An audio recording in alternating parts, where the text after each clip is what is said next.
everybody, so today I did this video. This is inspired by Maria Roman-Taylorson. She is an actress and trans rights activist. She was in the world's most beautiful transsexual pageant, Trantasia, for those transsexual historians out there. She's absolutely stunning. I can't even tell you. I definitely recommend going and following her on Instagram and other social media because she is beautiful. She's always giving looks. The makeup is inspired by this. It's kind of a mishmash of a couple. I loved the lips on this and loved the eyes on this. The hair is inspired by this. I don't know if I have videos or photos, so that's why I'm saying this as opposed to saying this photo or this video. I hope that makes sense. So definitely go and send her some love. She has an amazing legacy and I just wanted to pay homage to her. Maria, if you see this, thank you so much for being a light in this community and thank you so much for being a trans icon. Thank you so much for watching, guys. It truly means more to me than I can ever put into words. I hope you have a great day and don't forget to like, comment, and subscribe. Bye. Okay, so we're starting out with the P. Louise Skinny Brow Pencil.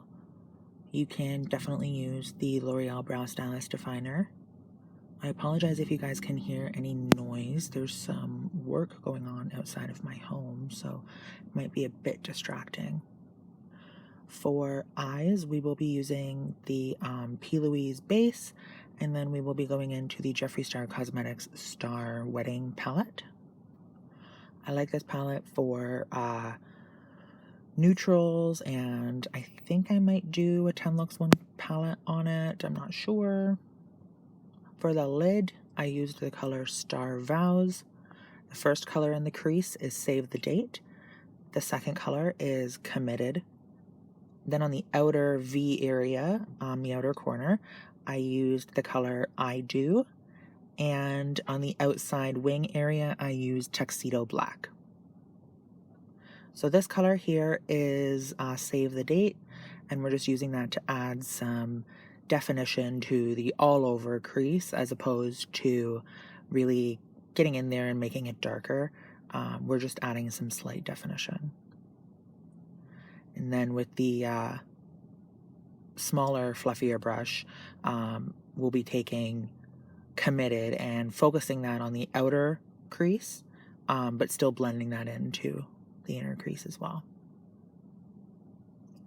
When I take I Do, I really focus that on the outer crease, outer V area, so you'll be able to see the difference there. Because I really want to make sure that I darken that up. So cleaning that up as well too, Maria always has a beautiful lifted look. So as you can see there, really darkening that outer corner, outer V up with that I Do color. And then blending back with the Save the Date color and Committed and kind of going back and forth.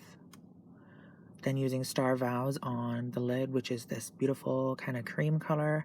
And then it's a shimmery, really, cream color.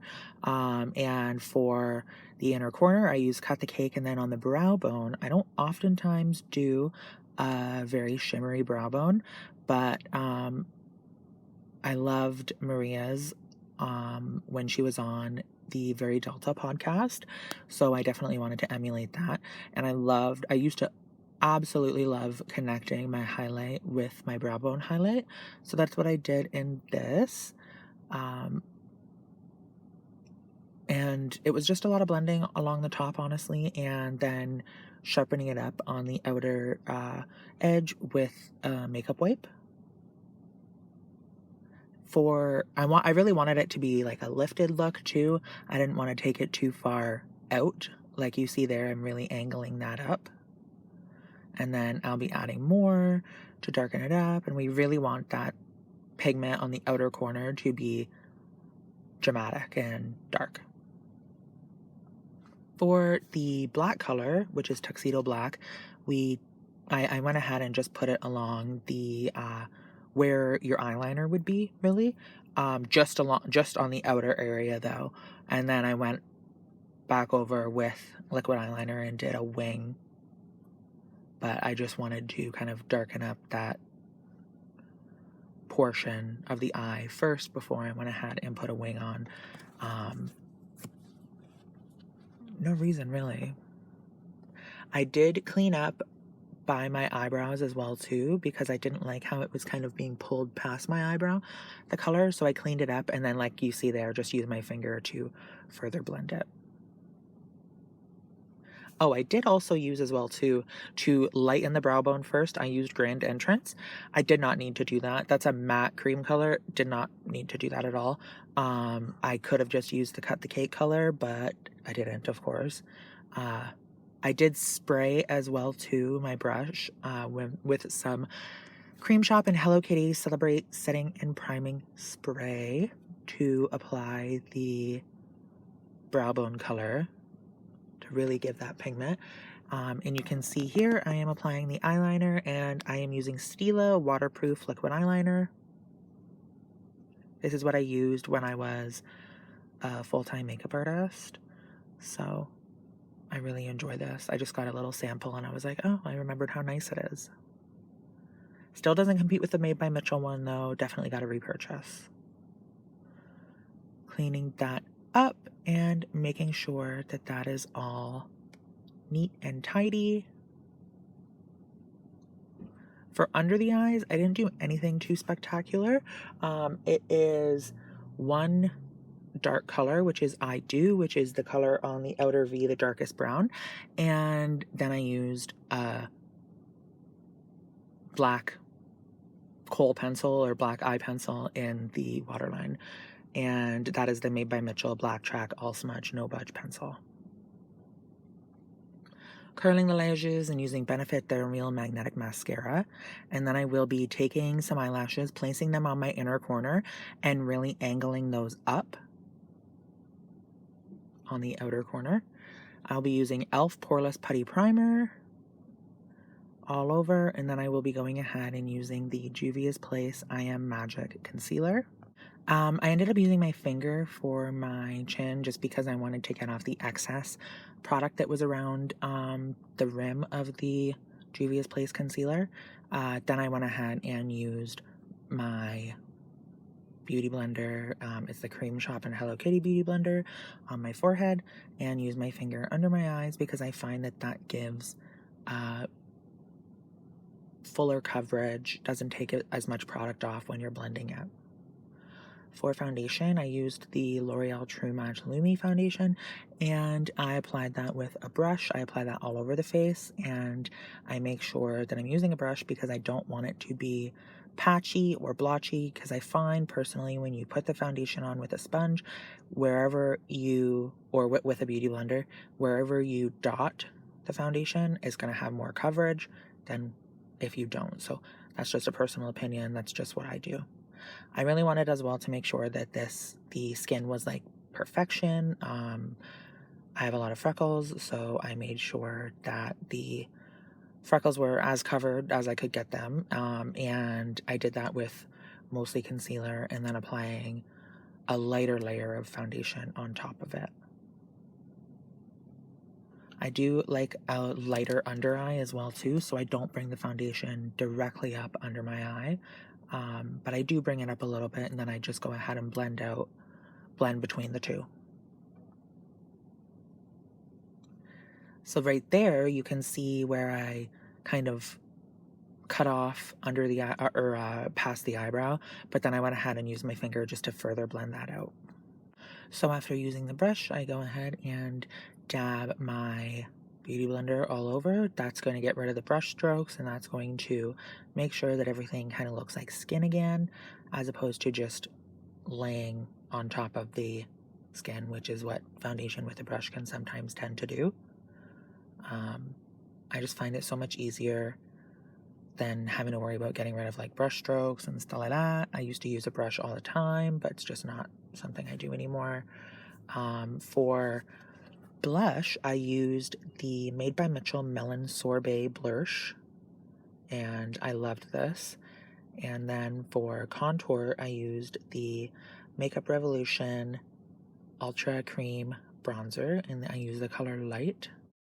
So giving a nice wash of color over the cheeks with the blush, and then when I go ahead and powder over top of it and everything, it will tone it down a bit, and I will apply powder blush in like a specific area.